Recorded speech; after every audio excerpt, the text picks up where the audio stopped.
Introducing the Magnavox Blu-ray player model NB500MG1F. The following steps will assist you in connecting your new unit. Before getting started, please make sure that your TV and Blu-ray player are plugged in but powered off for your safety. Please begin by connecting one end of your HDMI cable to the HDMI out connection on the Blu-ray player.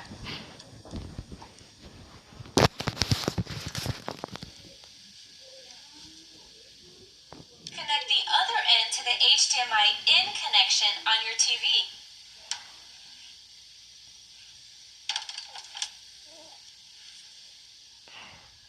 Once you've connected your HDMI cable correctly, power on your TV and Blu-ray player. Turn your TV to the HDMI channel setting. Please note, the HDMI setting could vary depending on the brand and model of your TV. You can now insert your Blu-ray disc for your viewing pleasure.